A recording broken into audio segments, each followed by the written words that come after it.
యెషయా గ్రంథము 9వ అధ్యాయం. యెషయా గ్రంథము 9వ అధ్యాయము 6వ వచనమును మనం అందరము కలిసి చదువుకుందాం. యెషయా గ్రంథము 9వ అధ్యాయము 6వ వచనాన్ని మనం అందరం కూడా కలిసి చదువుతాం. ప్రభుని ఆరాధించేందుకు కొరకై మనం యెషయా గ్రంథము 9వ అధ్యాయము 6వ వచనం. మీ భాగమును గట్టిగా చదవండి. ఏలయనగా మనకు శిశువు పుట్టెను, మనకు కుమారుడు అనుగ్రహించబడెను, ఆయన భుజముల మీద రాజ్యభారముండును. ఆశ్చర్యకరుడు, ఆలోచనకర్త, బలవంతుడైన దేవుడు, నిత్యుడగు తండ్రి, సమాధానకర్త యొక్క అధిపతి అని అతనికి పేరు పెట్టబడును. ప్రభు సాయం కొరకై ప్రార్థన. ప్రింగల తండ్రి, వందన స్తోత్రాలు. ఇంతవరకు పాటల ద్వారా మీ నామానికి మహిమ తెచ్చుకున్నారు.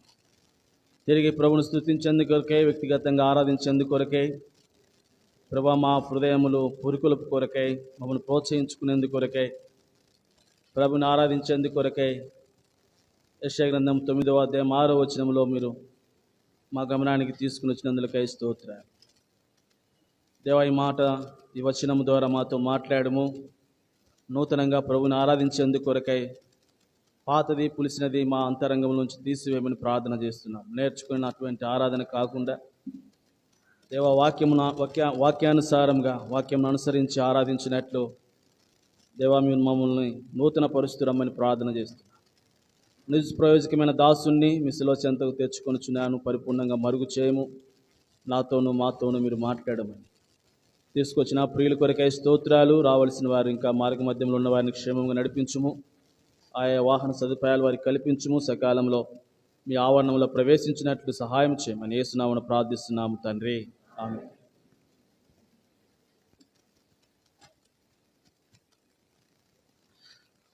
యెషయా గ్రంథము 9వ అధ్యాయము 6వ వచనం. ఇది మన ప్రభువైనటువంటి యేసుక్రీస్తు వారిని గూర్చినటువంటి ఒక ప్రవచనం ఇది. కాబట్టి ఆ ప్రవచనం యొక్క నెరవేర్పు మనం మత్తయి సువార్తలో చూస్తాం. లూకా సువార్తికుడు కూడా రాస్తూ వచ్చాడు. కాబట్టి యెషయా ముందుగానే ఈ మాటలు తనను గురించి ప్రవచిస్తూ వచ్చాడు. ఆయనకి ఇవ్వబడినటువంటి ఆ శిశువునకు, ఆ కుమారుడికి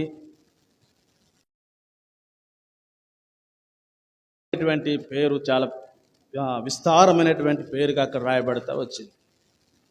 ఆయన అందులో ఒక భాగమును మనము ఆరాధన కొరకై చూస్తాం. ఎన్నో పర్యాయాలు మనం ఈ మాటను గురించి ఆరాధనలో, మరి ముఖ్యంగా ఈ క్రిస్మస్ సీజన్లో విని ఉంటాం. ఆయనను ప్రభు మరలా ఆ మాటను మన మధ్యకు తీసుకుని వచ్చాడు. కాబట్టి ఆయనకి ఇవ్వబడినటువంటి ఆ విస్తారమైన లేకపోతే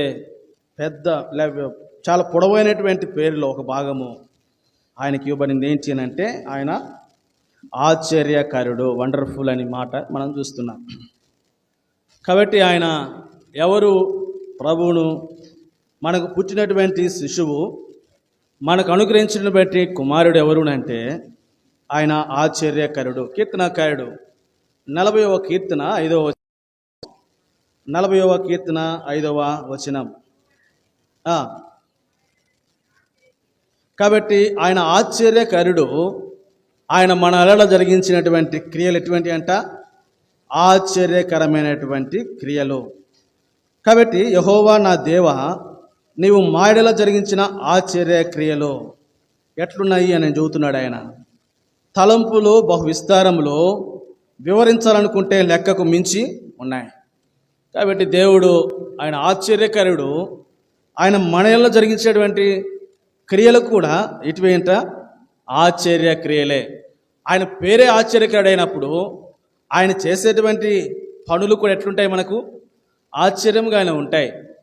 ఇంకా ఆయన చేసే పనులు అనటం కంటే ఆయన మన యెడల జరిగించేటువంటి క్రియలు చూస్తే అవి ఎటువంటి అంట? ఆశ్చర్యకరమైనటువంటి. 96వ కీర్తనకారుడు ఇలాగ అన్నాడు ఆయన ఆశ్చర్య కార్యములను గురించి. 96:3 అన్యజనులలో ఆయన మహిమను ప్రచురించుడి సమస్త జనములలో.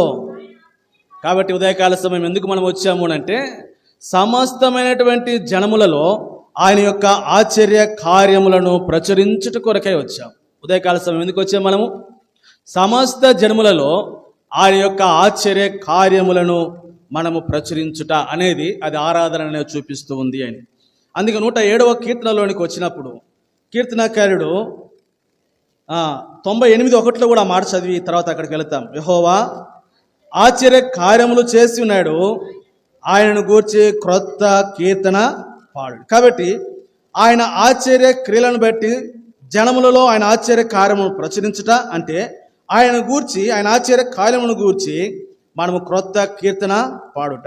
107వ కీర్తనలోనికి వస్తే కీర్తనకారుడు ఆయన ఆశ్చర్య కార్యములను గురించి 8వ వచనములు అన్నాడు. ఇప్పుడు ఆయన కృపను బట్టి నరులకు ఆయన చేయు ఆశ్చర్య కార్యములను బట్టి ఉదయకాల సమయం మనం ప్రభువునకే కృతజ్ఞతాస్తుతులు చెల్లించుదుముగాక. దేనిని బట్టి? ఆయన ఆశ్చర్యకరుడు, ఆయన మన ఎడల జరిగించినటువంటి ఆశ్చర్య కార్యములను బట్టి ఆయనకు మనము కృతజ్ఞతాస్తుతులు చెల్లించుదుము గాక. దాని కొరకే మనము ఉదయకాల సమయంలో చేరి వస్తున్నాం. సరే, ఆశ్చర్యకరుడైనటువంటి దేవుడు మన ఎడల జరిగించినటువంటి ఆశ్చర్య కార్యములను ఏమై ఉండొచ్చో ఒక 5 మాటలు మీ కొరకై జ్ఞాపకం చేస్తాను క్లుప్తంగా. వాటిని బట్టి మనం ప్రభువును స్తుతించేందుకు కొరకై 45వ అధ్యాయము ఆదికాండము 45వ అధ్యాయము ఆదికాండము 45వ అధ్యాయము 5-6 వచనాలను చదువుతాం. దుఃఖపడుకుడి, అది మీకు సంతాపము పుట్టింపనీయకుడి. ప్రాణరక్షణ కొరకు దేవుడు మీ కొరకు ముందుగా నన్ను పంపించెను. 6వ వచనం.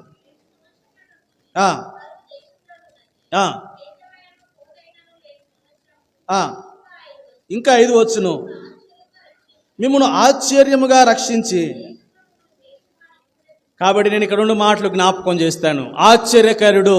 ఇక్కడ యోసేపును గురించి రాయబడినప్పటికీ ఈ యోసేపు ఇక్కడ మన ప్రభువైనటువంటి యేసుక్రీస్తు వారికి ముంగుర్తుగాను సాదృశ్యంగా ఉంటాడు. యోసేపు తన అన్నలతో కూడా కలిసి తన అన్నలతో ఏమని తాను మాట్లాడుతూ వచ్చాడు. 5వ వచనం చివరి భాగం అంటే, ప్రాణరక్షణ కొరకు దేవుడు మీకు ముందుగా నన్ను పంపి ఉన్నాడు. తన అన్నల కొరకే యోసేపును ముందుగా పంపినటువంటి దేవుడు దేని కొరకు? తన అన్నల యొక్క వారి యొక్క ప్రాణరక్షణ కొరకు పంపించాడు.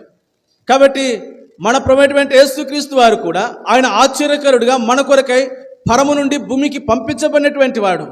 దేని కొరకునంటే నా యొక్క ప్రాణ రక్షణ కొరకు. అందుకే ఇక్కడ అన్నాడు, మిమ్మును ఆశ్చర్యముగా రక్షించి. దేనిని రక్షించి? కాబట్టి దేవుడు మన యొక్క ప్రాణమును రక్షించడం అనేది దేవుడు మన ఎడల జరిగించేటువంటి ఒక ఆశ్చర్య కార్యము. కాబట్టి ఆ దేవుడు ఆశ్చర్యకరుడు. ఆయన మన ఎడల జరిగించేటువంటి కార్యములు ఆశ్చర్య కార్యములు. ఆయన ఏంటి మన ఎడల జరిగించేటువంటి ఆశ్చర్య కార్యములు అంటే, ఆయన పరలోకం నుండి దివికి, భూమి నుండి, కాబట్టి దివికి ఆ పరము నుండి దిగి వచ్చినటువంటి ఆ కుమారుడైనటువంటి దేవుడు ప్రభువైనటువంటి యేసుక్రీస్తు వారు. కాబట్టి ఆయన ఆశ్చర్యకార్యుడు, మన కొరకే ముందుగా పంపించబడినటువంటి వాడు. ఎందుకు వరకు అని అంటే మన ఎడల ఆశ్చర్య కార్యము జరిగించడానికి. ఏంటిది ఆశ్చర్య కార్యము అంటే? మన యొక్క ప్రాణ రక్షణ అనేది. కాబట్టి ఇది మన ఎడల జరిగించినటువంటి మొట్టమొదటి ఆశ్చర్య కార్యం. ఎందుకు మన ప్రాణరక్షణ ఆశ్చర్య కార్యమని మనం అనాల్సి వస్తుంది అని అంటే, కీర్తనకారుడు ఒక మాట అన్నాడు. 49వ కీర్తన 9వ వచనం. వారి ప్రాణ విమోచన క్రయధనము బహు గొప్పది, అది ఎన్నటికి తీరక. మరి ఇది ఆశ్చర్యం అనిపించదా ఈ కార్యము? మన ప్రాణ విమోచన క్రయధనము బహు గొప్పది, అది ఎప్పటికీ ఎన్నటెన్నటికి మన మీద అది తీరక అట్టుండవలసిందే. కాబట్టే ఆయన ఆశ్చర్యకరుడయ్యాడు.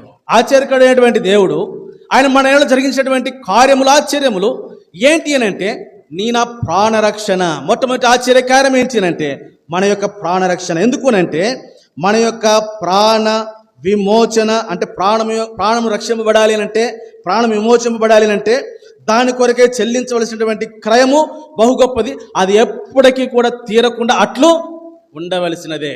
కాబట్టి ఎన్నటికీ తీరకుండా అట్లు ఉండవలసినటువంటి ప్రాణ విమోచన, ప్రాణ రక్షణ అనేది దేవుడు ఆశ్చర్యకరముగా మన ప్రాణములను ఏం చేస్తూ వచ్చాడంట?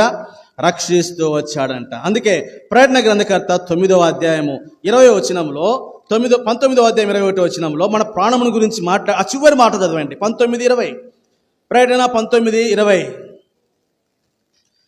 గంధకముతో మండు అగ్నిగుండములో ప్రాణములతోనే పాడివేయబడిరి. కాబట్టి మనం ఎవరిమేనంటే గంధకముతో మండు అగ్నిగుండంలో మనము ప్రాణములతోనే పడవేయబడవలసినటువంటి వారిని. కాబట్టి ఒకవేళ దేవుడు మన కొరకై ఆ విమోచన క్రయధనము మన కొరకై ఇవ్వకపోతే మనము ఆ గంధకములతో మండు అగ్నిగుండంలో ఈ యొక్క ప్రాణములతోనే మనం ఏం చేయబడిన వారిని పడవేయబడవలసినటువంటి వారిని. అయితే ప్రభువుకి స్తోత్రం, మనము ప్రాణములతోనే పాతాళములో పాడవేయవలసినటువంటి వారిగా ఉండగా ప్రభు ఏం చేస్తూ వచ్చాడు. ఇప్పుడు మత్తయి సువార్త 20వ అధ్యాయం 28వ వచనం. మత్తయి సువార్త 20:28 త్వరగా. అలాగే మనుష్య కుమారుడు పరిచారం చేయించుకున్నట్టుకు రాలేదు కానీ అనేకులకు ప్రతిగా విమోచన క్రయధనముగా. కాబట్టి మన ప్రాణం కొరకై అది విమోచన క్రయధనము, ప్రాణం రక్షింపబట్టడానికి చెల్లించవలసినటువంటి విమోచన క్రయధనం తీరకుండా అట్టుండగా ప్రాణ విమోచన క్రయధనముగా తన ప్రాణమునిచ్చాడు. మన యొక్క ప్రాణములను ఏం చేశాడు? ఆయన ఆశ్చర్యకరముగా రక్షించాడు. అందుని బట్టి ప్రభువును స్తుతించి ఆరాధన చేస్తాం. ఓ ప్రభువా, నీవు ఆశ్చర్యకరుడవు, నా ఎడల జరిగించినటువంటి కార్యములు ఆశ్చర్యములు. ఎందుకు అనంటే నా ప్రాణ విమోచన క్రయధనం గొప్పది. ఆయనను నువ్వు క్రయముగాన్ని ప్రాణమును పెట్టి నా ప్రాణమును నువ్వేం చేశావు? రక్షించావు. కాబట్టి మొట్టమొదటి ఆశ్చర్య కార్యము ప్రాణరక్షణ. రెండవదిగా దినవృత్తాంతాల 2వ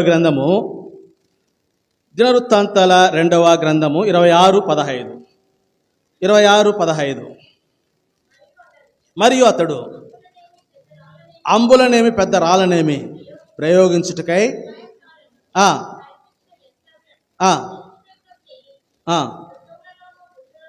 ఉంచెను.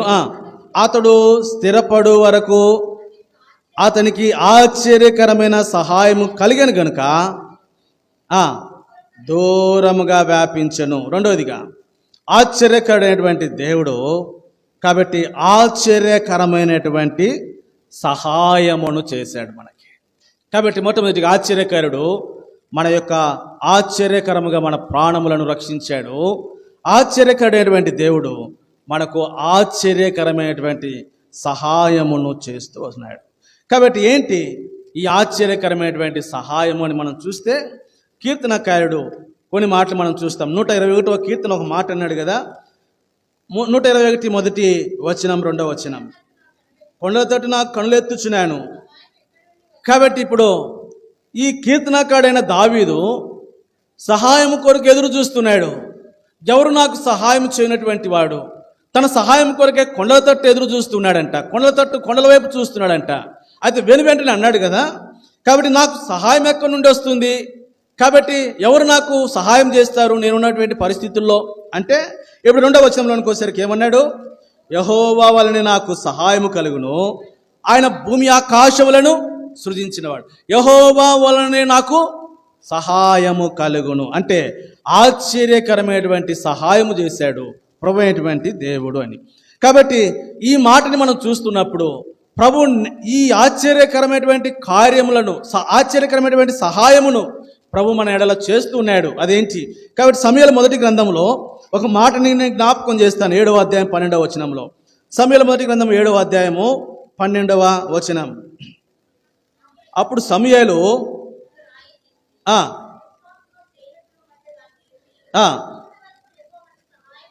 ఇంతవరకు యెహోవా మనకు సహాయము చేసినని చెప్పి, కాబట్టి ఆశ్చర్యకరమైనటువంటి సహాయము దేవుడు ఈ దినం వరకు 2024 కాబట్టి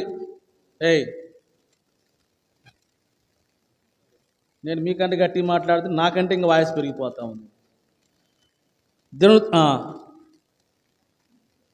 2024 డిసెంబర్ మాసము 2వ ప్రభు దినం ఈ దినం వరకు కూడా, ఇంతవరకు కూడా దేవుడు మనకేం చేశాడంట? సహాయం చేశాడు. అందుకని ఆయన ఎవరంట? ఎబెనేజర్ అనేటువంటి దేవుడు. అంటే ఆశ్చర్యకరముగా మనకు ఈ దినం వరకు కూడా ప్రభు సహాయం చేస్తూనే ఉన్నాడు. అందుకే ఆయన ఆశ్చర్యకరుడు. నేటికి ఆయన మనలో జరిగించేటువంటి, ఆయన చేసేటువంటి సహాయము అది ఇంతవరకు చేస్తూ ఉన్నాడు. దినవృత్తాంతాల 2వ గ్రంథము 32వ అధ్యాయం 8వ వచనం. 32వ అధ్యాయము 8వ వచనం. దినవృత్తాంతాల 2వ గ్రంథం 32వ అధ్యాయం 8వ వచనం. మనకు సహాయము చేయుటకు మన యుద్ధములను జరిగించుటకును. కాబట్టి మనకు సహాయము చేయుటకు దేనిలో అంటే మన పక్షమున యుద్ధములను జరిగించుట కొరకు ఆయన మనకేం చేస్తున్నాడు? సహాయమును చేస్తూ ఉన్నాడు. కాబట్టి ఇంకొక మాట నేను ఇక్కడ జ్ఞాపకం చేస్తాను. సరే, మన పక్షమును యుద్ధమును చేయుటకు ఆయన సహాయం చేస్తున్నటువంటి దేవుడు అని అన్నిటికంటే నేను ఇంకొక మాట మీకు జ్ఞాపకం చేస్తాను. ఎందుకు, దేనిలో దేవుడు మనకు ఇంతవరకు సహాయం చేశాడని ఒక్క మాట మన ఆరాధన కొరకే చూస్తే, అపోస్తుల కార్యములు 26వ అధ్యాయము 32వ వచనంలో, అపోస్తుల కార్యములు 26వ అధ్యాయము 22వ వచనం, క్షమించండి, 26వ అధ్యాయం 22వ వచనం. ఆయనను దేవుని వలనటువంటి సహాయం పొంది నేటి వరకు నిలిచి ఉంటిని. కాబట్టి ఆశ్చర్యకరమైనటువంటి సహాయము దేనిలో ప్రభు చేస్తున్నాడంట. కాబట్టి నేటి వరకు నేను నిలిచి ఉండుట కొరకే. వాస్తవమే, ఈ దినం ప్రభుని మనం స్తుతించి ఆరాధన చేస్తున్నాము అంటే ఈ దినము వరకు మనం ప్రభువులో నిలిచి ఉండటానికి ఆశ్చర్యకరమైనటువంటి దేవుడు ఆశ్చర్యకరముగా మనకు ఏం చేస్తున్నాడు? సహాయం చేస్తున్నాడు. కనుకనే ఈ దినము వరకు కూడా మనము ప్రభు అయినటువంటి దేవునిలో ఏమై ఉన్నాము? నిలిచున్నాం. లేకపోతే ఎప్పుడో మనము తప్పిపోయి పడిపోయి లోకంలో కలిసిపోయి ఉండేటువంటి వారిని. ప్రభుకి స్తోత్రం. ఆశ్చర్యకరమైనటువంటి ఆ దేవుడు నేటికి మనకు సహాయం చేస్తున్నాడు. దేనిలోనంటే ఈ దినము వరకు కూడా మనము నిలిచి ఉండుట కొరకు. ఎందులో నిలిచి ఉండుట కొరకు? కొరింథీకి రాస్తూ పౌలు అపోస్తలుడు 1 కొరింథీ పత్రిక 10:12, 1 కొరింథీ పత్రిక 10:12, తాను నిలుచున్నాను తలంచుకునేవాడు పడిపోకున్నట్లు జాగ్రత్తగా. అంటే మనం నిలుచున్నాము అనుకుంటే మనం ఏమైపోతాము? పడిపోయేటువంటి వాడు. జాగ్రత్తగా చూసుకోవాలంట. కాబట్టి రోమిలికి రాస్తూ పౌలు అపోస్తలుడు 14వ అధ్యాయము 4వ వచనంలో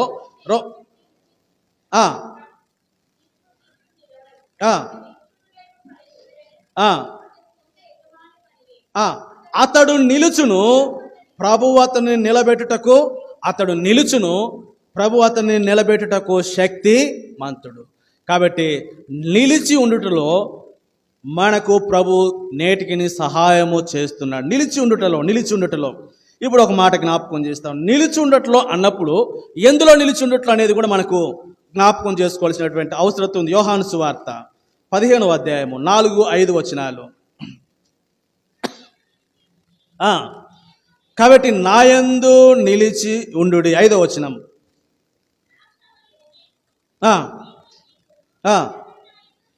కాబట్టి చాలక్క. కాబట్టి ఇక్కడ అంటాడు నాయందు నిలిచి ఉండి, 4వ వచనం యొక్క చివరి భాగంలో. కాబట్టి అలాగే నాయందు నిలిచి ఉంటేనే కానీ 5వ వచనంలో ఎవడు నాయందు నిలిచి ఉండునో అన్నాడు. అంటే ఇప్పుడు నిలిచి ఉండుటలో సహాయం చేయటం అని అంటే ఎందులో నిలిచి ఉండట్లో? ఆ ప్రభువులో, ఆయనలో నేటికి మనం నిలిచి ఉన్నాం. అందుకే ఆశ్చర్యకరుడు ఆయనలో మనము నేటికి నిలిచి ఉండుట కొరకై ఆశ్చర్యకరమైనటువంటి సహాయమును చేస్తున్నాడు. అతడు నిలబడును, ప్రభు అతను ఏం చేస్తాడంట? నిలబెడతాడు. ఎట్లాగూ ఆశ్చర్యకరముగా సహాయమును చేసి ప్రభు మనల్ని నిలబెట్టేవాడిగా ఉంటాడు. ఇంకా చాలా రెఫరెన్స్లు ఉన్నాయి, మీరు తర్వాత చూడండి. 1 యోహాను పత్రిక 2:6లోను 4:15లో కూడా ఆ మాటలు ఉంటాయి. సరే, 3వ తలంపులోనికి వెళతాం. 3వ తలంపులోనికి 2వ దినవృత్తాంతాల గ్రంథము 32వ అధ్యాయము. దినవృత్తాంతాల 2వ గ్రంథము 32వ అధ్యాయము 21వ వచనం.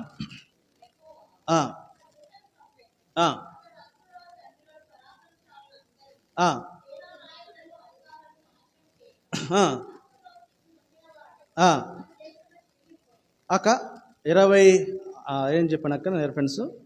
32 31. ఆశ్చర్యముగా వృద్ధి నొందుటను గూర్చి. కాబట్టి మూడవది 1 ఆశ్చర్యకరముగా రక్షించాడు మన ప్రాణములను. 2వది ఆశ్చర్యకరముగా సహాయం చేశాడు ప్రభువులో మనం నేటికి నిలిచుండేందుకు కొరకై. 3వది ఆశ్చర్యకరమైనటువంటి వృద్ధినిస్తూ వచ్చాడు. ఆశ్చర్యకరమైనటువంటి వృద్ధి. కాబట్టి అందుకే కొలసీకి రాస్తూ పౌలు అపోస్తలుడు కొలసీ 2వ పత్రిక 19వ వచనంలో, కొలసీ 2వ పత్రిక 19వ వచనం, కొలసీ పత్రిక 2వ అధ్యాయము కొలసి పత్రిక 2వ అధ్యాయము 19వ వచనం.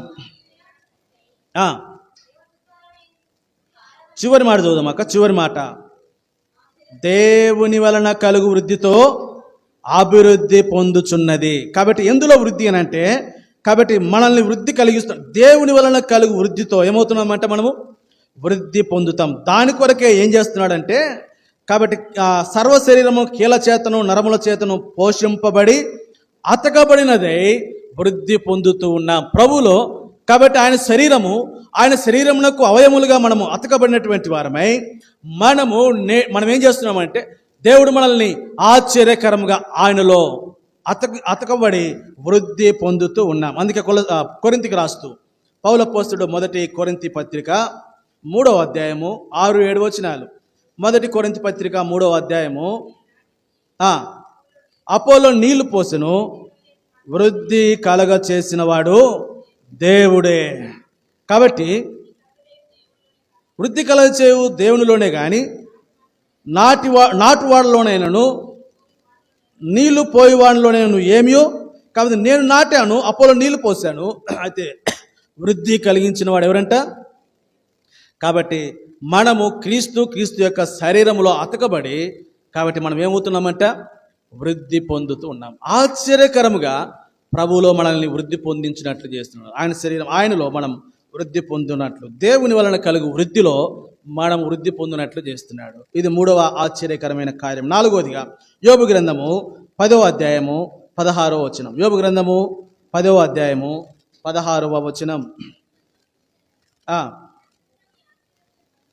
ఎడతెగక నీ ఆశ్చర్యమైన బలమును, కాబట్టి నీ ఆశ్చర్యమైనటువంటి బలము.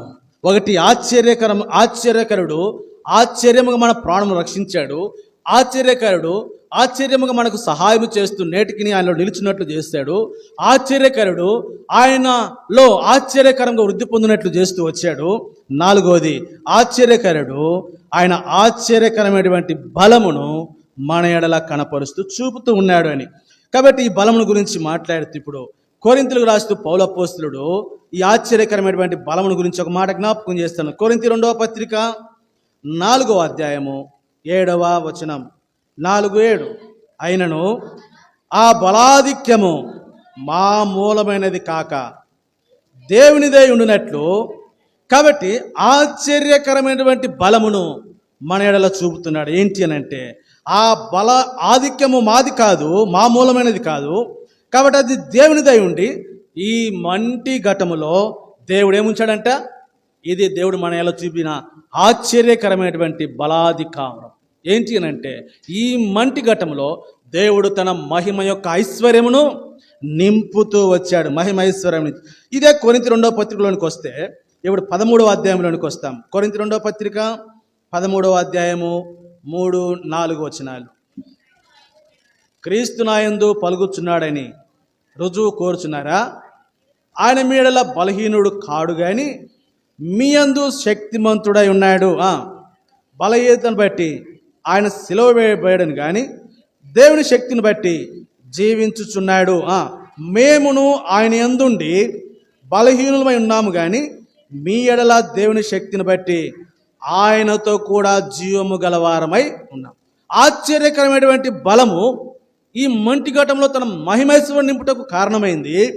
ఆశ్చర్యకరమైనటువంటి ఆయన యొక్క బలము, కాబట్టి దేవుని యొక్క శక్తిని బట్టి ఆయనలో కూడా నేటికి మనము జీవము గలవారము ఉన్నట్లున్నాడు. అంటే నేటికి జీవించుచున్నటువంటి వారం. అది మన శక్తి కాదు, ఆశ్చర్యకరమైనటువంటి తన యొక్క బలమును బట్టి ఈనాటికి మనం ఏమవుతున్నామంట?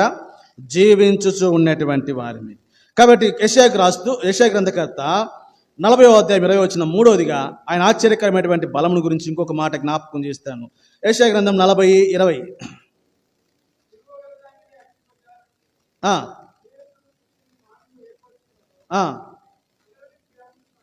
అది కాదమ్మా, 20వ అధ్యాయము 31వ వచనమా?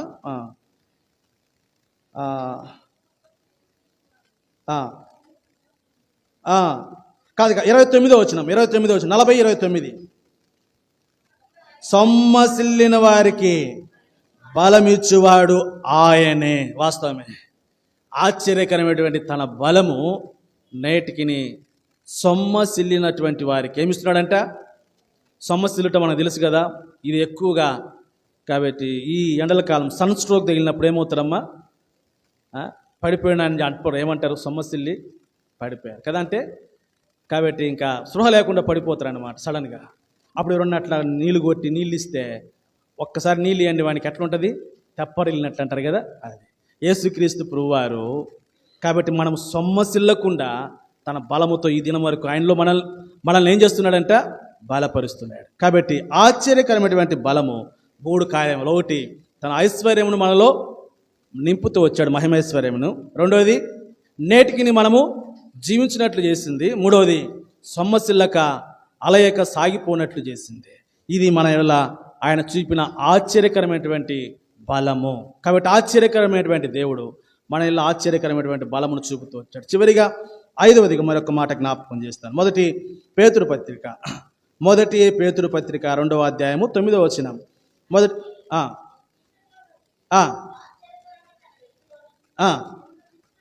చాలక్క 5వదిగా చివరిగా దేవుడు మనల్ని ఆశ్చర్యకరమైనటువంటి వెలుగులోనికి మనలను పిలుస్తూ వచ్చాడు. అంటే మనం ఎక్కడున్నామంటే అప్పుడు అక్కడే ఉంది, మీరు చీకటిలో. అంటే మనం ఎక్కడున్నామని చెబుతున్నాడు?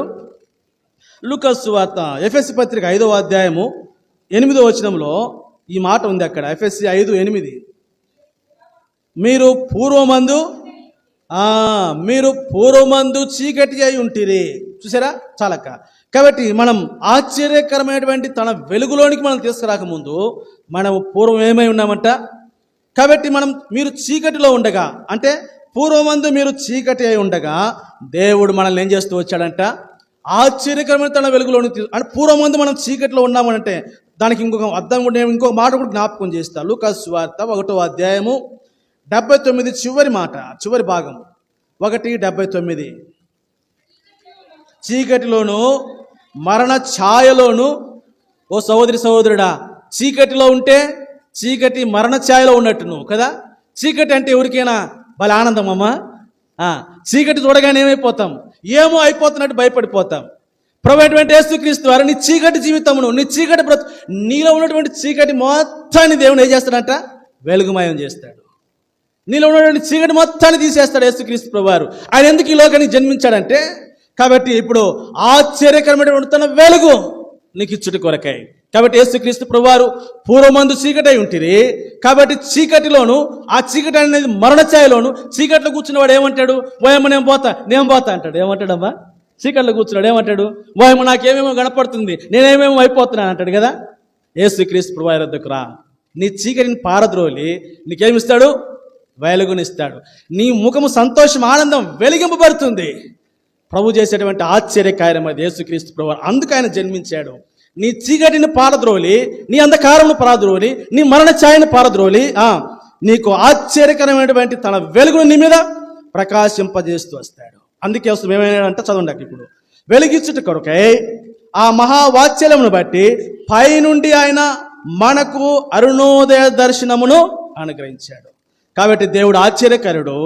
మనల్ని ఆశ్చర్యకరమైనటువంటి తన వెలుగులోనికి మనలను నడిపిస్తూ వచ్చాడు. కాబట్టి నేను దీని గురించి ఎక్కువ వివరించలే, సమయం అయిపోతుంది. ఆరాధనలోనికి మనం వెళతాము కనుక. కాబట్టి దేవుడు ఇప్పుడు ఒక మాట జ్ఞాపకం చేస్తాను. కొరింథీకి రాస్తే మనకు తెలిసిన మాటే. కొరింథీ 2వ పత్రిక 4వ అధ్యాయము, కొరింథీ 2వ పత్రిక 4వ అధ్యాయం 5-6 వచనాలు. అంధకారములో నుండి వెలుగును ప్రకాశించును గాక అని పలికిన దేవుడు. నీ అంధకారమును నీలో వెలుగు కలుగును గాక అని పలుకుతాడు దేవుడు. అంతే. ఏమవుతామంటే అప్పుడు యేసుక్రీస్తునందు వెల్లడిపరచుటకు మా హృదయములలో ప్రకాశించాను. అంధకారములో నుండి వెలుగును కలుగును గాక అని పలికిన దేవుడు. అలా పలకగానే నీలోనికి ఏమొస్తుందంట? నీ హృదయంలో ప్రకాశము, నీ హృదయంలో వెలుగు వచ్చేదిగా కనబడుతూ ఉంది. ప్రియ సహోదరి సహోదరుడా, అందుని బట్టి మనం ప్రభువుని స్తుతించి ఆరాధన చేస్తాం. ప్రభు ఎవరంట? ఆశ్చర్యకార్యుడు. మన ఏళ్ళలో జరిగించిన కార్యంలో ఆశ్చర్యకార్యం. మొట్టమొదటి ఆశ్చర్యకార్యం ఏంటి?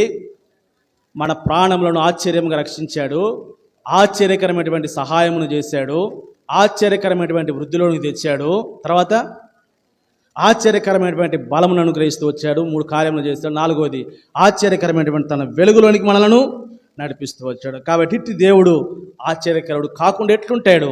ఇట్టి ఆశ్చర్య కార్యములు చేయనటువంటి దేవుని క్రొత్త కీర్తన పాడు. పాతది కాదు కదమ్మా.